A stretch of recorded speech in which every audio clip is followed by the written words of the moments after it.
Bismillahirrahmanirrahim. Assalamualaikum warahmatullahi wabarakatuh. Alhamdulillah, segala puji bagi Allah Subhanahu wa taala. Selawat dan salam kepada Rasulullah Muhammad sallallahu alaihi wasallam. Para pendengar Pro 1 RRI Lok Sumawe di manapun berada yang dimuliakan Allah Subhanahu wa taala. Alhamdulillah, pada kesempatan sore berbahagia ini kita berjumpa kembali dalam rangka watawasau bil haqqi watawasau bis sabri, saling menyampaikan nilai kebenaran dengan bingkai dalam bentuk kesabaran. Adapun judul yang kita angkat pada kesempatan berbahagia ini adalah bekal kita menyambut bulan suci Ramadan. Sebagaimana kita fahami bahwa Ramadan akan datang berjumpa dengan kita, dan kita insya Allah mudah-mudahan berjumpa dengan bulan suci Ramadan yang hanya menghitung hari. Beberapa hari ke depan kita akan menyambut bulan suci Ramadan. Maka pertanyaannya adalah, bekal apa yang sudah kita persiapkan untuk menyambut bulan yang sangat mulia tersebut? Bulan yang penuh berkah, bulan yang di dalamnya Allah mengampuni dosa-dosa hamba yang mau beribadah, bulan yang di dalamnya Allah buka pintu surga, bulan yang di dalamnya Allah tutup pintu neraka, bulan yang di dalamnya Allah kunci syaitan. Dan subhanallah, bahkan di akhir daripada Ramadan itu sendiri Allah sediakan satu malam yang lebih baik daripada 1000 bulan, yaitu disebut dengan malam Lailatul Qadar. Begitu banyak fadilah dan keutamaan, kebaikan di dalam bulan suci Ramadan tersebut. Sehingga dalam sebuah hadis Rasulullah juga menyebutkan bahwa bulan Ramadan adalah merupakan hadiah dari Allah Subhanahu wa taala kepada hambanya yang beriman. Maka insya Allah pada kesempatan berbahagia ini kita melihat bekal apa saja yang harus dan perlu kita persiapkan, sehingga begitu kita memasuki bulan suci Ramadan dan insya Allah pasca Ramadan kita menjadi pribadi-pribadi yang muttaqin. Di antara bekal yang perlu kita persiapkan adalah yang pertama, bekal kesehatan. Nah, ini cukup penting. Karena tidak mungkin seseorang bisa beramal soleh kalau kondisinya dalam keadaan sakit. Maka di sini kita menghimbau, mengajak diri kita, mengajak masyarakat kita, mengajak seluruh elemen bagaimana kita berusaha untuk mempersiapkan diri dalam rangka menyambut Ramadan ini adalah dengan mempersiapkan kesehatan kita, fisik yang sehat. Nah, ini banyak hal yang bisa kita lakukan, termasuk menjaga gaya hidup kita. Karena tidak sedikit gaya hidup seseorang itu akan mempengaruhi kondisi fisiknya, kondisi keadaan kesehatannya. Maka pelajarilah kembali bagaimana gaya hidup Rasulullah dalam menjalani kehidupan. Misalnya saja Rasulullah menggunakan waktu dengan sebaik-baiknya. Ada waktu yang Rasulullah gunakan untuk beribadah. Ada waktu yang Rasulullah gunakan untuk keluarga. Ada waktu yang Rasulullah gunakan untuk para sahabatnya atau bergaul dengan masyarakat. Dan bahkan ada waktu saat beliau harus berjihad dan berjihad. Dan bahkan begitulah bagaimana Rasulullah itu membagi waktu-waktu tersebut sehingga semuanya bermanfaat. Nah, dalam bahasa kita sekarang disebut dengan gaya hidup. Nah, ini harus kita ingat. Mudah-mudahan gaya hidup yang kita perankan dalam perjalanan kehidupan kita adalah gaya hidup yang baik. Gaya hidup yang mengundang dan mengandung nilai kesehatan di dalamnya. Nah, termasuk pola makan dan minum kita. Perhatikan makanan dan minuman yang kita konsumsi. Apakah makanan dan minuman tersebut akan memberikan manfaat kebaikan sehingga badan kita menjadi sehat? Kalau itu yang akan kita dapatkan, silakan makan dan minumlah makanan dan minuman tersebut. Tapi sebaliknya, seandainya ada makanan-makanan dan minuman tertentu ketika dikonsumsi ternyata mendatangkan kemudaratan bagi tubuh Anda, maka jauhilah makanan dan minuman tersebut. Makan dan minumlah, Allah menyebutkan itu halal dan baik. Yang sering kita dengar kalimatnya adalah halal dan thayyiban. Halal bermakna halal cara memperolehnya, kemudian halal menggunakannya.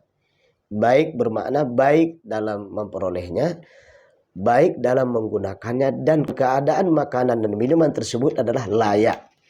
Karena ketika disebut baik itu berarti ada nilai gizinya, ada nilai kebaikannya.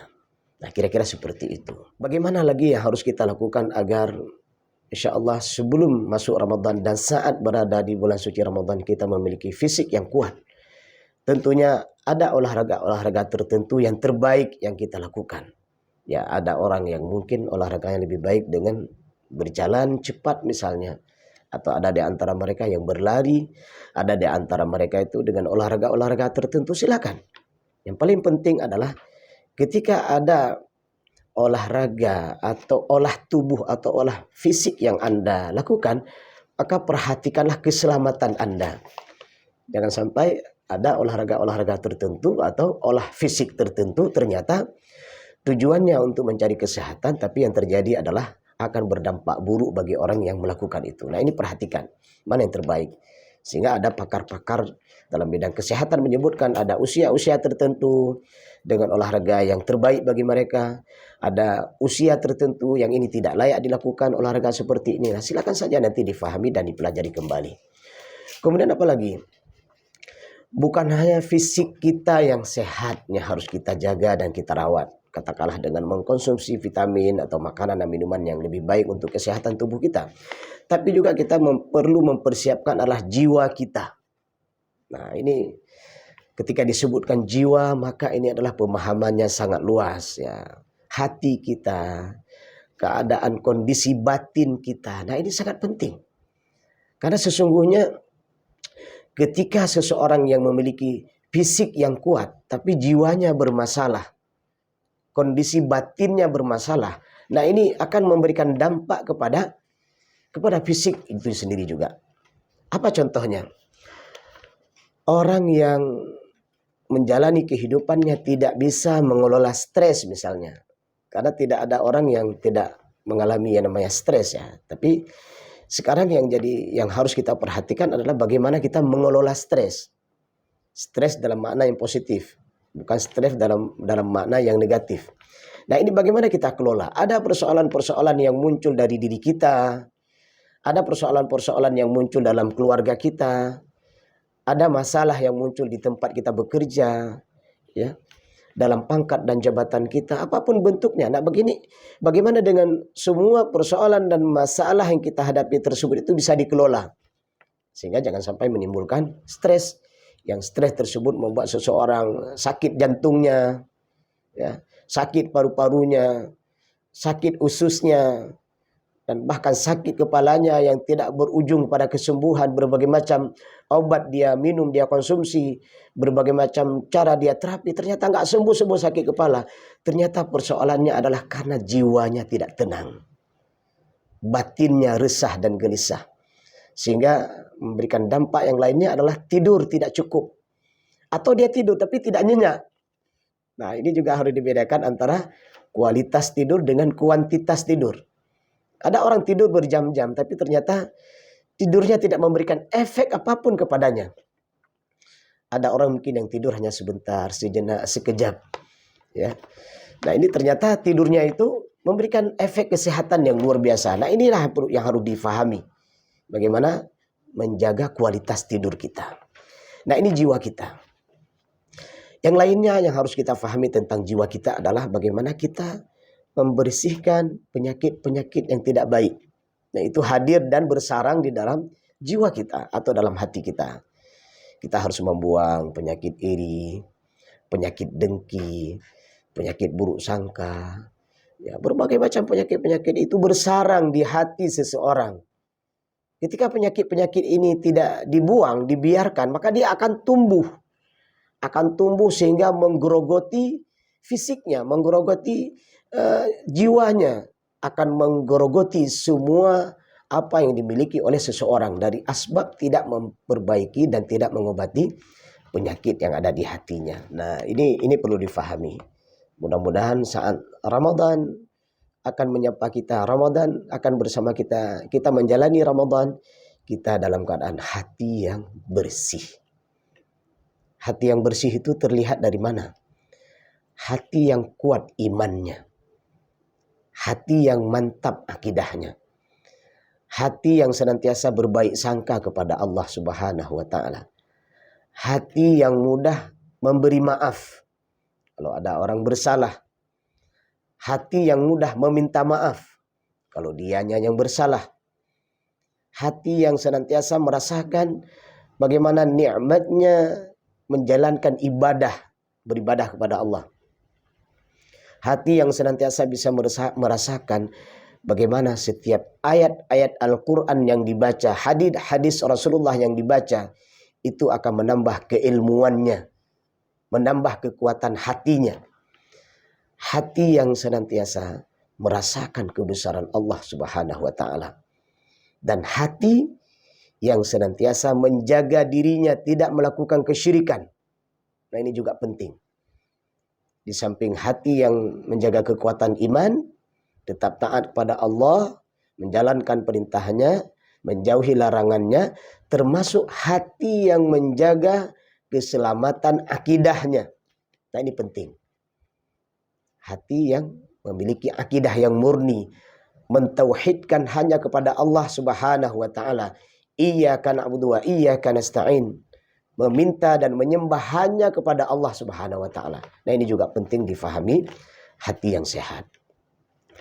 Selanjutnya, persiapan apa lagi harus kita lakukan agar Ramadan yang kita jalani sebentar lagi adalah menjadi Ramadan yang bermanfaat dan bermakna bagi kita.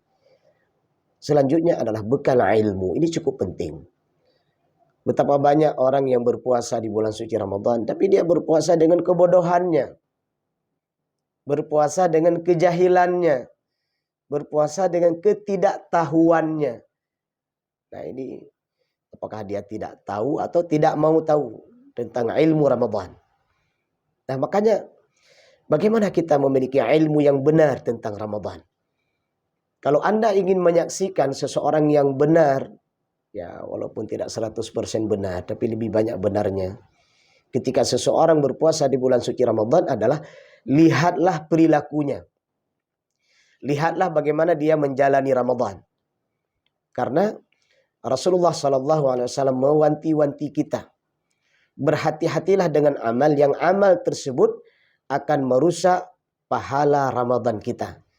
Dan akan mengancam puasa Ramadan kita. Apa kata Rasulullah? Man lam yada' qawla zur wal amala bih. Falaysa lillahi hajatun fi ayyada'a ta'amahu wa syarabah.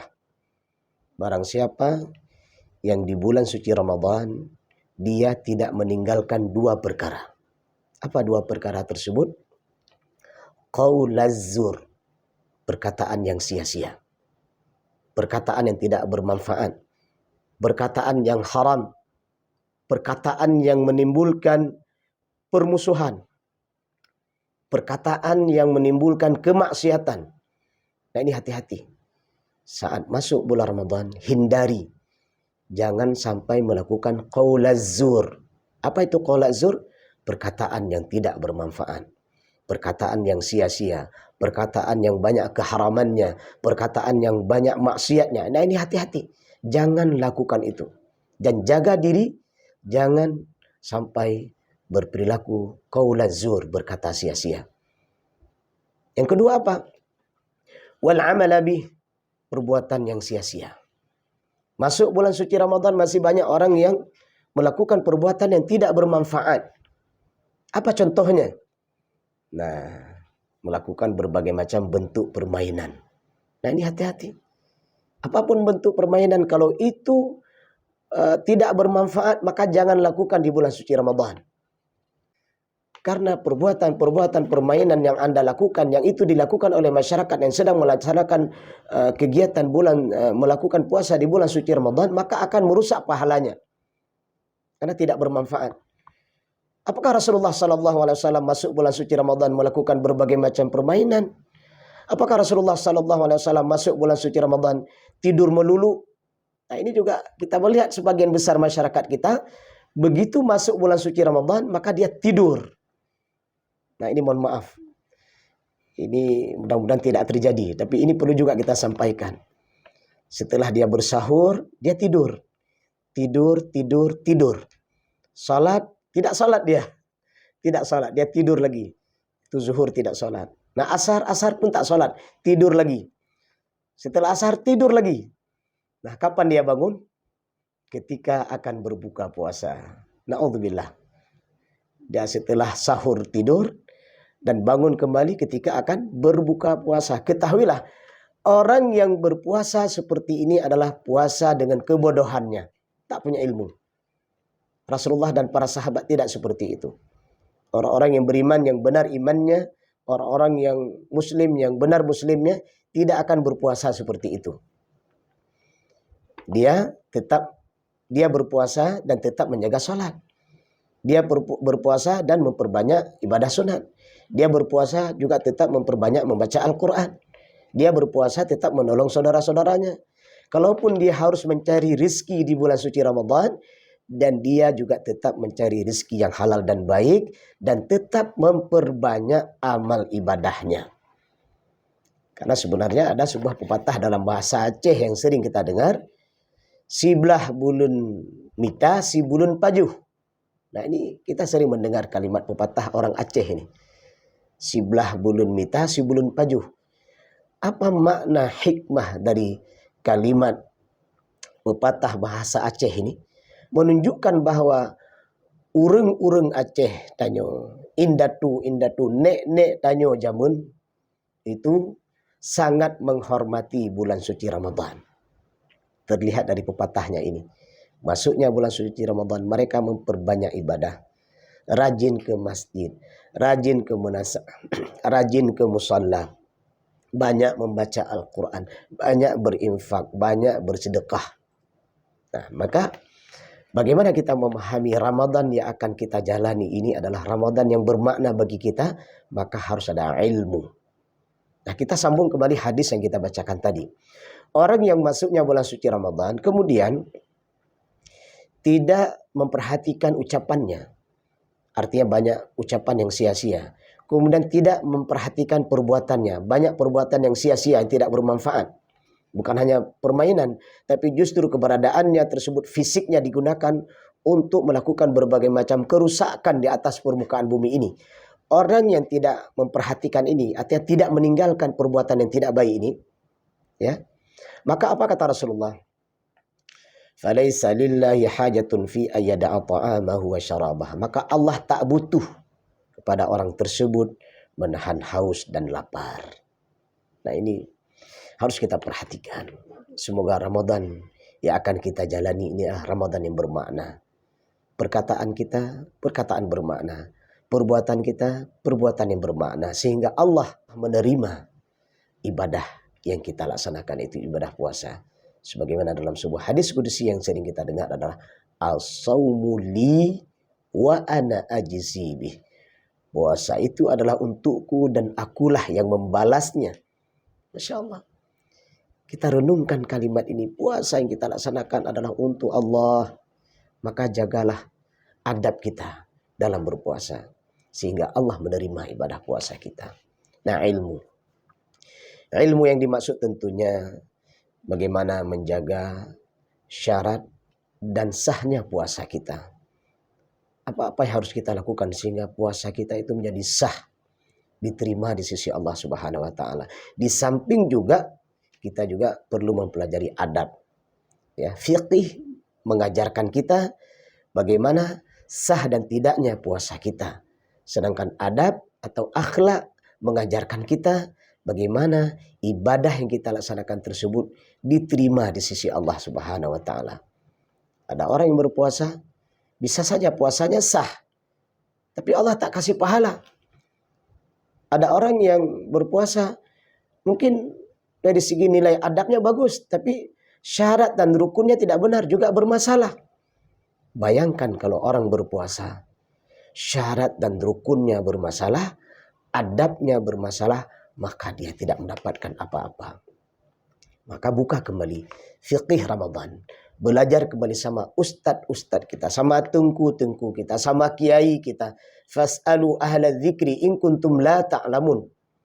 bertanyalah kalian semua segala sesuatu yang kamu tidak tahu kepada yang ahli di bidangnya. Datangi orang-orang alim, orang-orang yang saleh, yang banyak ilmu tentang fiqh tentang Ramadan, tanyakan pada mereka. Dengarlah ceramah-ceramah para ustadz, para kiai, para tengku yang telah memberikan ceramah tarhib Ramadan. Bagaimana menyambut Ramadan, bagaimana menjalani Ramadan. Sehingga masuk Ramadan kita sudah memiliki bekal ilmu tentang Ramadan itu sendiri. Dan yang terakhir adalah bagaimana kita mempersiapkan diri kita bahwa agar Ramadan kita bermakna, agar Ramadan kita menjadi Ramadan yang terbaik, perbanyak doa kepada Allah Subhanahu wa taala. Ada doa yang diajarkan kepada kita, di antaranya adalah Allahumma la sahal illa ma ja'altahu sahlan wa anta taj'al hazna idza syi'ta sahla. Ya Allah, tidak ada kemudahan kecuali yang Engkau buat mudah dan Engkau menjadikan kesedihan atau kesulitan. Jika Engkau kehendaki pasti akan menjadi mudah. Hadis ini dikeluarkan oleh Ibnu Hibban dalam sahihnya. Nah, ini bagaimana kita meminta kepada Allah, memohon kepada Allah agar Allah mudahkan kita dalam menyambut bulan suci Ramadan ini. Allah mudahkan kita membersihkan hati kita. Allah mudahkan kita dalam menjaga kesehatan kita. Allah mudahkan kita dalam kita mencari ilmu tentang Ramadan. Dan Allah mudahkan kita melakukan berbagai macam amal soleh di dalam bulan suci Ramadan. Karena tidak ada pertolongan kecuali hanya pertolongan Allah yang Allah berikan kepada hambanya. Itu harus kita ingat.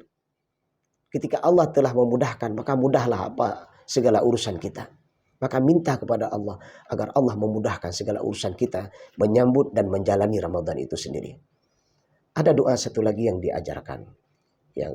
Yang artinya adalah, ya Allah, aku memohon kepadamu agar mudah melakukan kebaikan dan meninggalkan kemaksiatan.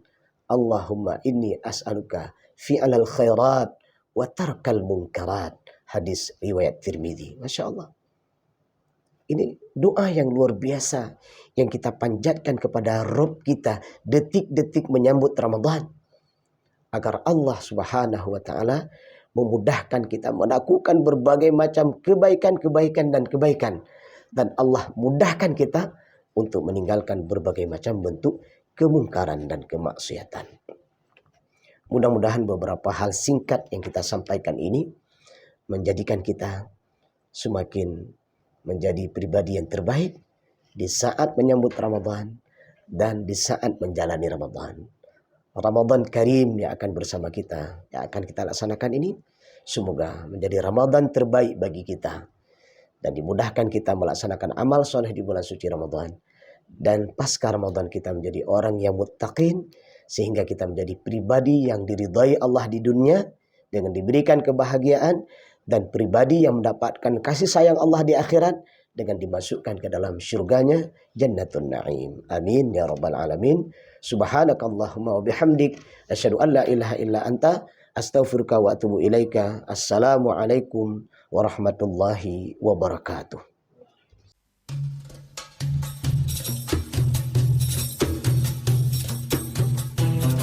Telah Anda ikuti Tausiah Sore. Dengarkan Tausiah Sore setiap hari pukul 18 waktu Indonesia Barat, RRI Loks Mawai.